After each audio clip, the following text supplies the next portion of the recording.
Hello and welcome to another Infinity N5 video. Yeah, I'm nominally calling this Wild Speculation 2 to continue on the previous video, but frankly, this is going to be much less wild and importantly, much less speculative. All of the content that we're covering in this video has actually come from a recent seminar. You will see extracts from the slideshow that Carlos delivered and spoke to. And so on that note, big thanks to Josh Nordstrom on the Infinity Global community for recording and posting that video that literally all of this is coming from. That's right, we've reached the regurgitating content phase of the N5 release hype cycle. Now, although we are going to just be talking about things that were talked about, I will try and add a little bit of context, perhaps some speculation, expand on a little bit of what people might be thinking about as we cover these things. But otherwise, if you want this all straight from the horse's mouth, simply hop onto the Infinity Global Community Facebook page and find the video that Josh posted. The only thing that's not going to be covered in this is what wasn't recorded. There was a part of the seminar that wasn't recorded at Carlos's request, and the contents of that section of the presentation will remain between Carlos and the audience until presumably they are released along the path of the N5 release schedule as we approach the approximately October window when we'll see the game proper. So, the first thing that was covered, yes, we're back on this, but this time with a wonderful fancy graphic. Guided missiles. Yes, they have confirmed that guided missiles will see a small adjustment. Now, one of the interesting things that was discussed here is Corvus Belli's perception of guided missiles as a tactic. And what was spoken about basically was they don't necessarily consider guided missiles to be overpowered per se, particularly in the context of how you fit guided missiles into a list. It requires incorporating repeaters and hackers and the guided missile troops themselves, which just in terms of the troop count, right, the portion of your list from a numbers perspective, how many of the troops in your list you need to include to make guided missiles function particularly offensively, that's a significant investment, and then you have to actually pull it off in play as well.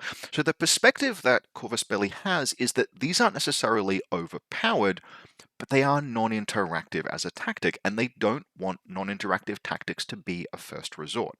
And so with that in mind, what they're looking at basically is a downward adjustment that will serve mostly to push people away from guided missiles to try other things, to bring them back from a first resort tactic to something that players maybe put into a list, they include, they use, but it's not the only or the first weapon that they go to. And two of the things that were mentioned are things that have been covered in the community before, going either from +6 down to +3 to hit, or expending targeted to fire a missile. Now, of the two, for my money, the latter would be by far the larger nerf, because in particular that would make it very difficult to use guided missiles offensively. There's a very high chance if you have to expend and then therefore reapply targeted to fire a new missile, there's a very high chance of a guided missile attack run being hugely order inefficient. But maybe that's fine. And it would certainly make guided missiles as a sort of like defensive punishment tool where you extend a repeater network with the goal of applying targeted as an ARO just to fire off some free missiles at the beginning of your turn. That would still stay very powerful.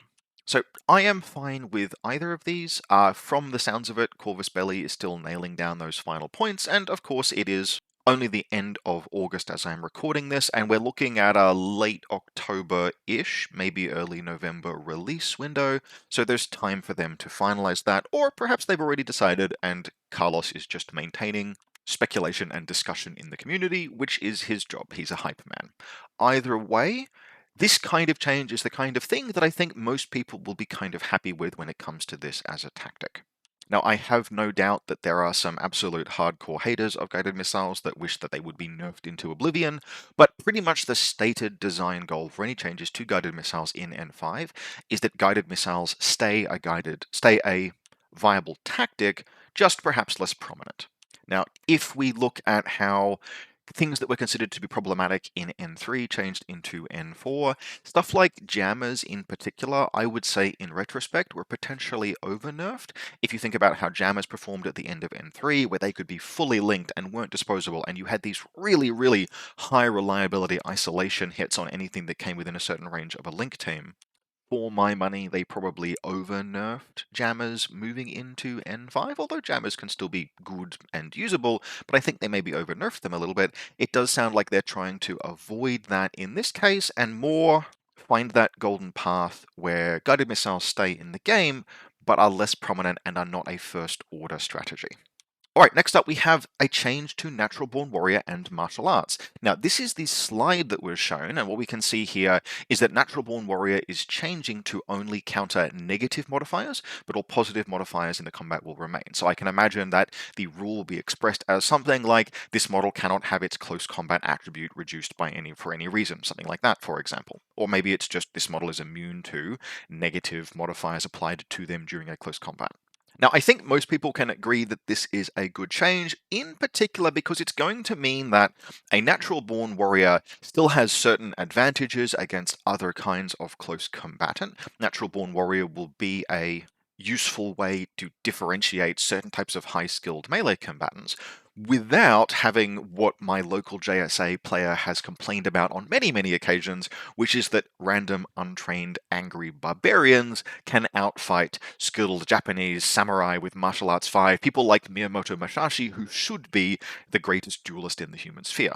Now, I'm very sympathetic to that, and it seems like Corvus Belli is as well, but there was another thing that was discussed during this section of the seminar that's really interesting, and that is that martial arts is changing.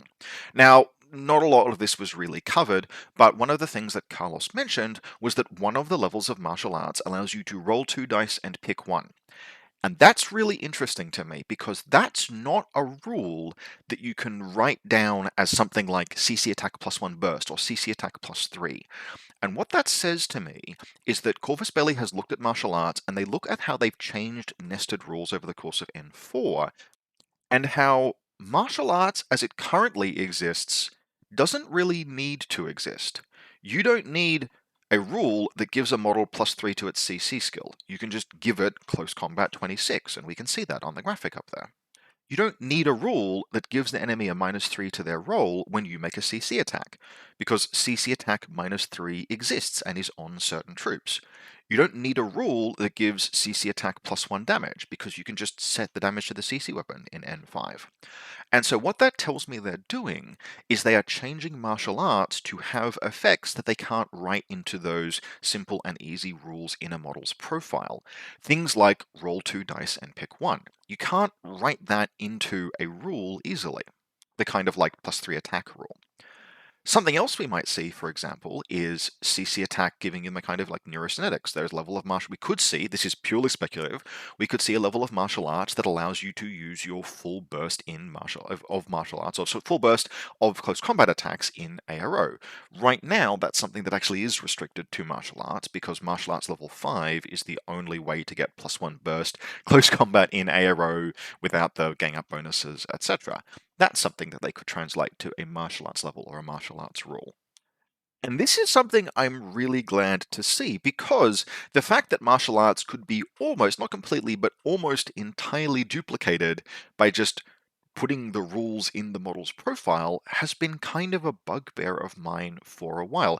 Even CC attack +1 damage kind of annoys me because you can just, and we know we can see this, we've seen this from some of the weapons that they published, you can just put in the model's characteristics the damage of their close combat weapon. You don't need Phys score and CC attack +1 damage, etc. Not necessarily.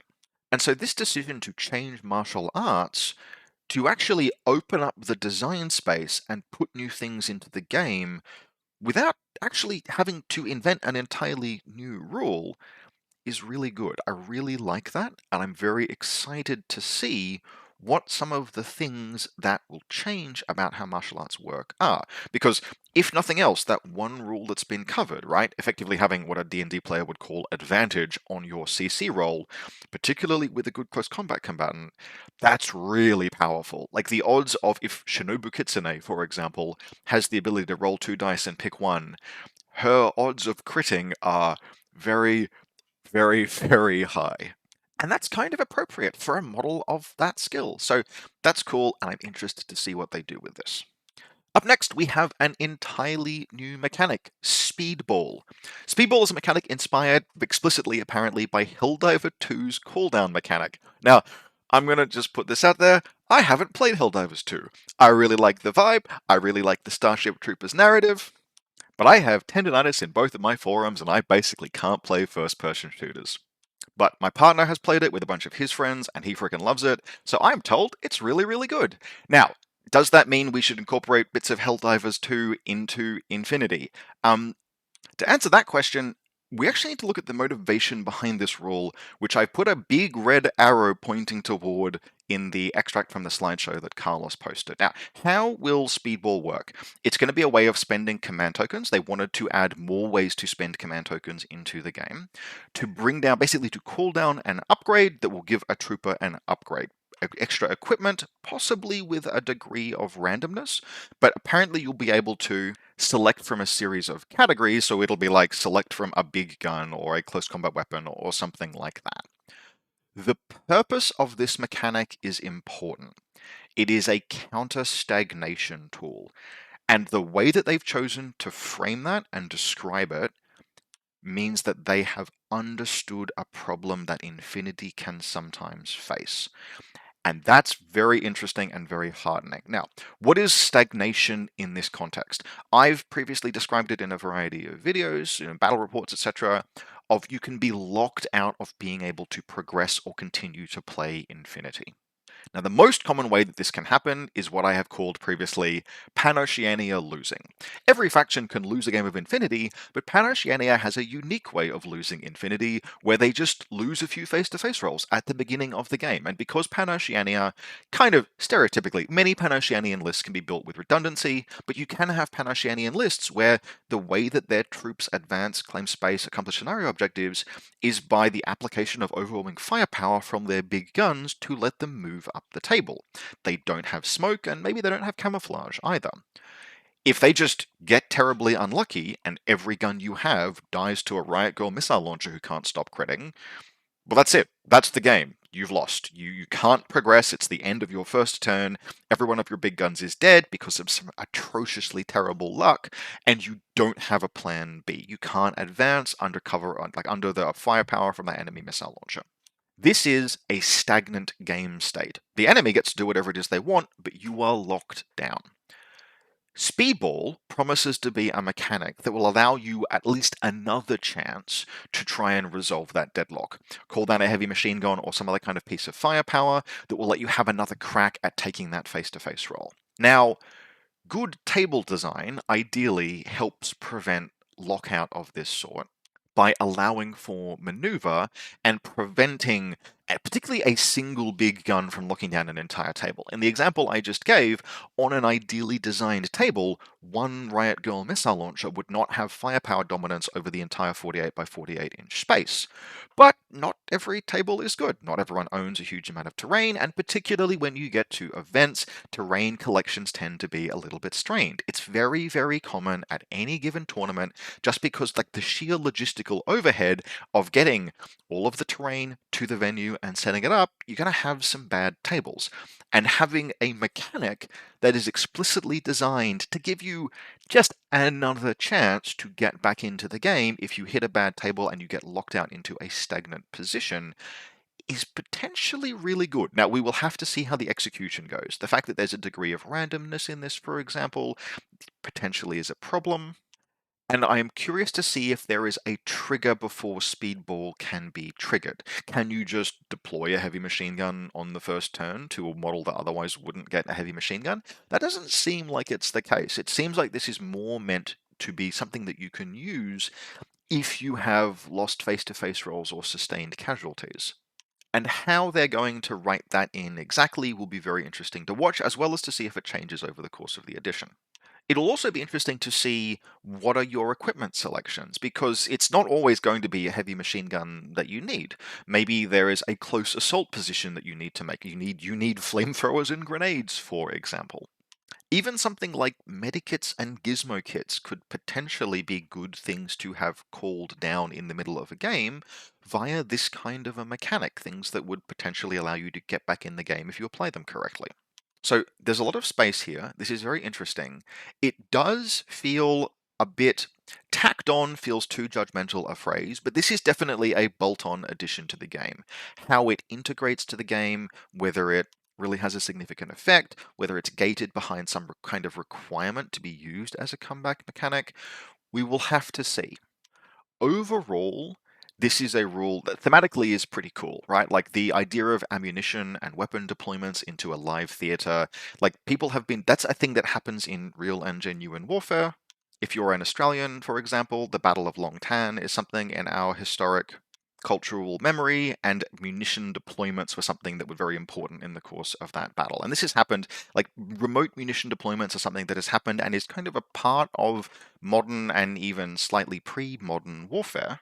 And updating Infinity to more accurately, because given Infinity is meant to be a near future warfare simulator, and don't worry, we're going to cover that again in a future slide. It's something that I am interested to see introduced into the game. Now, the execution of it is going to be important. How useful is it? How well integrated is it?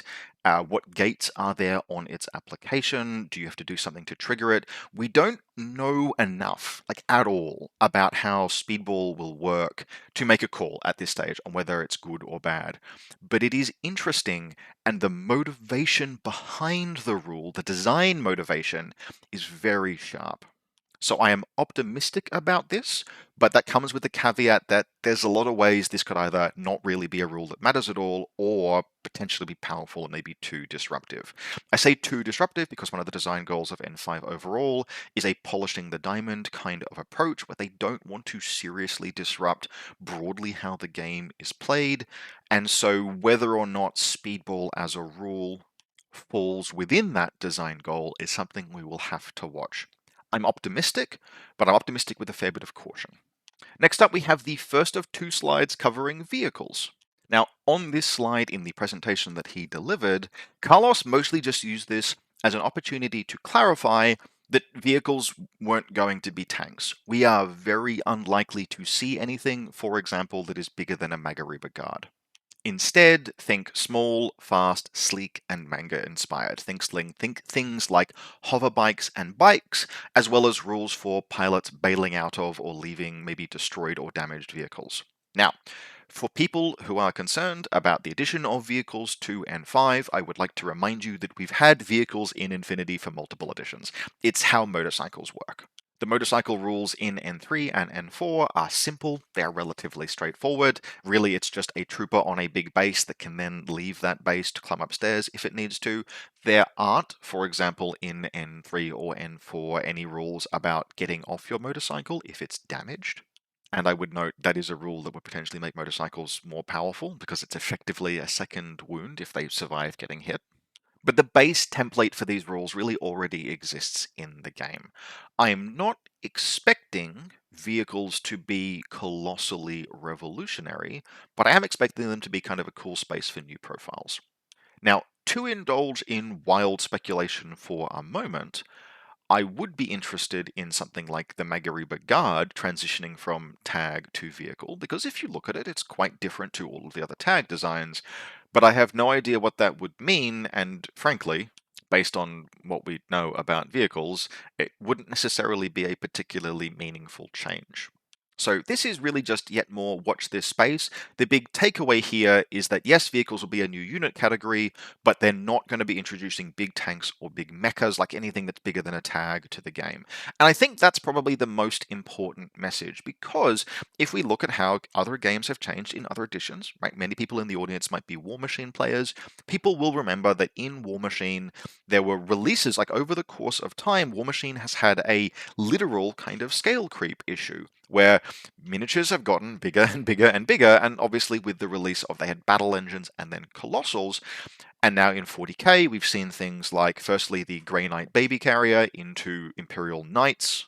Now those are huge and awesome showcase miniatures. War Machine kind of did it first, then 40k followed, but they're definitely like they're game selling miniatures, but they don't really fit in a skirmish game like Infinity.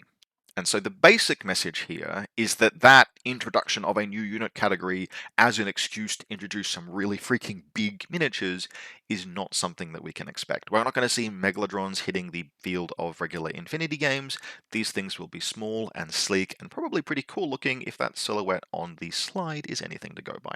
Now, much more significant is the second thing that was discussed when talking about vehicles, which is drones. Now, that picture of a drone is just stock art of a drone. We don't know what the drones in Infinity will look like. Carlos was very clear about that. But drones and that image are kind of by definition flying units, and the introduction of flight to a game is where we can get a little wild. Flight isn't something that Infinity has had before. There have been a whole bunch of miniatures that have jetpacks, but that's just used for things like orbital insertion, maybe super jump as a mechanic. And flight, historically, has been something that has been wildly challenging for other game systems to introduce, because it really just doesn't fit with the relatively limited space that we play games on. A 4x4 or 6x4 tabletop space with a bunch of miniatures on it is a very, very small part of what if you're trying to simulate a modern battlefield, and given how quickly flying things fly in real life in the 2020s, the scale at which those models would move if you were accurately simulating them just doesn't fit on that kind of a table. And so even just in the, I don't know, like half day since the video that Josh Nordstrom posted went live, I have seen a couple of takes that have basically been, oh god, post-traumatic stress at flying units being introduced to Infinity. Now, the good news here is that how Carlos talked about these really suggested that these are not going to be flying units in the way that other games have struggled to introduce flying units in the past, 40K for example. What we'll be looking at instead is more of those modern military drone, three-dimensional, like copter, quadcopter style, highly mobile, but not jetting across at Mach 4 kind of miniatures. And so how they're looking to handle that is custom silhouettes where these models have a very tall silhouette and good vertical mobility, but don't necessarily move in a way that's fundamentally different to how other Infinity models move. And I can see that working quite well. If you just take a model and you say this is a drone, but you give it a silhouette that's 2 or 3 times the height of a Silhouette 2 Trooper while being on a Silhouette 2 base, and you just say, yeah, it occupies pretty much all of that space, which means that it's not too difficult. It's hard for it to take cover, right? It may be hard for it to find a space to hide. Maybe not 3 times the height of a Silhouette 2 base, like it's like 2 times the height of a Silhouette 2 base, but on a Silhouette 2 as your 25mm. So 2 times the height of a Silhouette 2 model on a 25mm base, you represent that vertical space that it occupies, and it becomes very good at what we would colloquially call vaulting, i.e. it can move up to and onto tall spaces easily. And then if you need to, you add something like a super jump-esque rule that basically says it can vault any height or it can move onto terrain of any height. But you otherwise just keep it at 4-4 or 6-4 or something like that kind of movement. You have a model that kind of simulates how a drone of this type, like a weapon-armed drone or a reconnaissance drone, an FPV kind of thing, would be used in a battlefield like the one that Infinity is simulating, where you have small Black Operations style fights within relatively tightly controlled corridors. The basic point I'm making here is that you would not need to radically alter the rules or introduce fundamentally weird and different movement rules to simulate highly mobile quadcopter style drones on an Infinity game board. Now, if that's the case, it means that we avoid the risk that other games have had when they've tried to come up holus bolus with flying rules that then just don't mess with how the rest of the game plays. Now, there is something that was mentioned, which is that drones would have some kind of a mechanic that makes them less or not susceptible to close combat. They may just not be able to be engaged in close combat. If you think about it, this is a model that literally flies. Hitting it with a sword is probably challenging. Now, this is certainly, I guess you might say, immersive. It's a rule that makes sense, but it is something that probably needs to be handled with a little bit of care. Now, there are very, very few models in Infinity that only have close combat and have no ranged weapons at all. I can think of one, in point of fact. basically everything has a pistol. And it's pretty easy to see drones being balanced, like maybe they aren't susceptible to close combat, but they are absolutely going to be difficult to hide if they are just tall silhouettes, which means that they will have their own advantages and challenges on the Infinity battlefield. Overall, while I was a bit like I was optimistic but concerned about the speedball mechanic, I think there's a lot of scope for that to be maybe not necessarily what the designers intend. I think it will be difficult to test, for example. I don't think drones will be difficult to balance at all. I think drones will fit quite well into Infinity as a system. I think they'll basically work well as part of the vehicle rules, and I think they're an addition that's kind of been a little bit overdue. I mentioned when we were talking about Speedball that Infinity is meant to be a near future warfare aesthetic. And in given recent events in a European theater that I don't intend to name for demonetization reasons, we have seen just in 2023, 2024, wild changes in what we expect from the future of warfare. Evolutions have been taking place in real time and they are radical.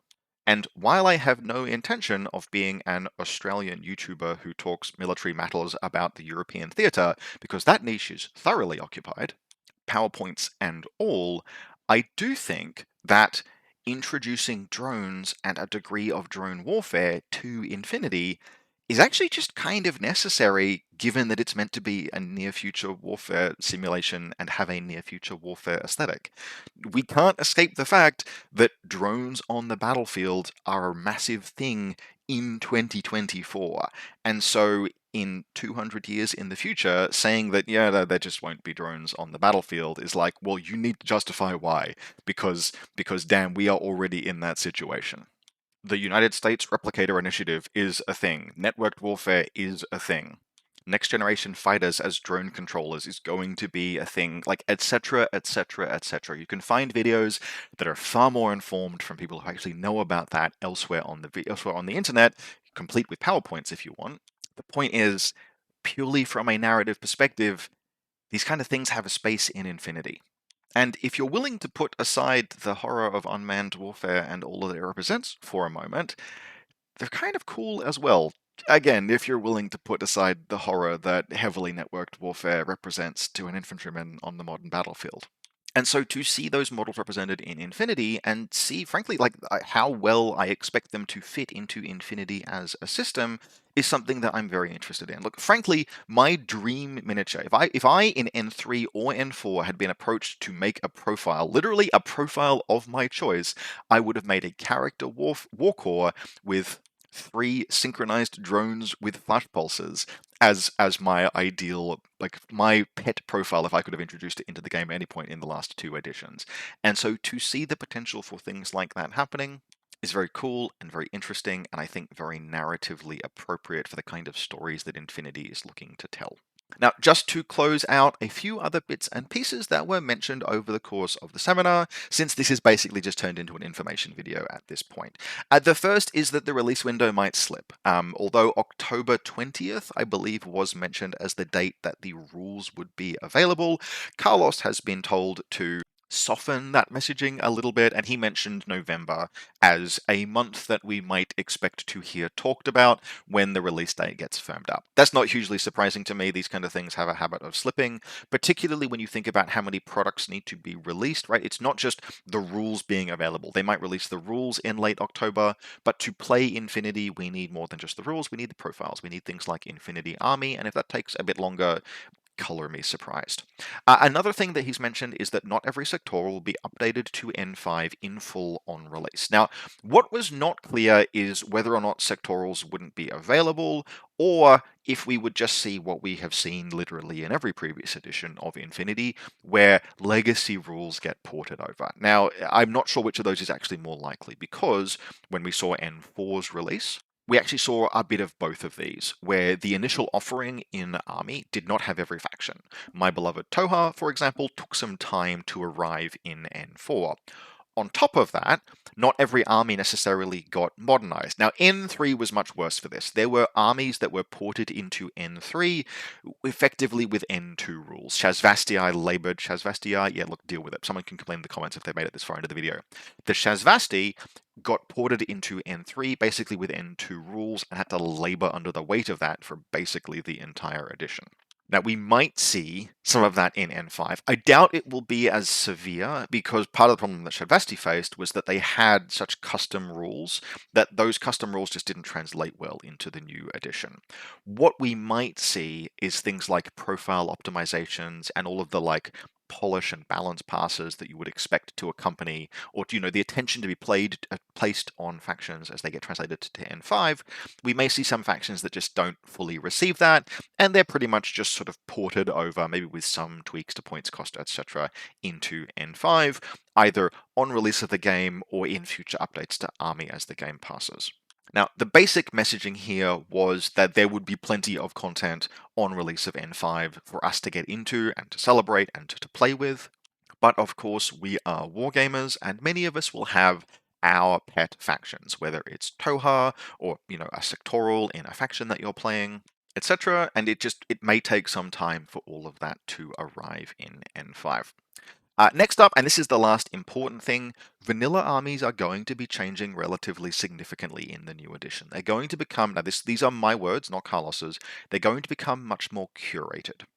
The old approach, all the way through up until N4 for vanilla armies, was that they were everything that was available in sectorals, vanilla armies would have, but they couldn't take fire teams. We've seen a move away from that over the course of N4, where sectoral armies have more and more access to unique profiles. That's really going to be fully cemented in N5. Vanilla armies will have only a curated selection to represent calling on all of the different sectorals. They will not automatically have everything, they'll be much more restricted. But they will also have access to some fire teams beyond just the duos that they currently have. Now, for my money, this is probably going to be the biggest actual change that has been released, certainly in this seminar, because many of the game's most powerful factions right now are vanilla armies. Vanilla armies are almost always good, and they're almost always good because they have access to such a wide variety of troops that they can pick the best ones. And as useful as fire teams are, you can ably compensate for the lack of fire teams by just having all of the best pieces working together synergistically. Vanilla Combined Army is an incredibly powerful faction. Vanilla Haq Islam is a powerful faction. Vanilla Aleph is an incredibly powerful faction, and they're all powerful off the back of being able to pick and choose from amongst all of the best stuff from their partner sectorals. Vanilla Nomads is a very powerful faction, etc., right? And so the announcement that from here on out, vanilla armies are going to be more curated, more focused, they are going to be built more around an identity, and that identity will include restrictions, is a big change. Equally large is the fact that vanilla fire teams will have access to some fire teams, potentially fire team Harisas, potentially more. I'm actually not sure how much of an effect that will necessarily have. There are certainly some vanilla armies that might benefit from this. I think it's the introduction of these restrictions that are more significant. So we will really have to see and watch this space here, how badly factions get kneecapped, and that is potentially something that can happen. But I suspect this is ultimately a positive development, and I think that's the case for two reasons. The first reason is that it's kind of just an inevitable response to the game, the availability of miniatures increasing under the game.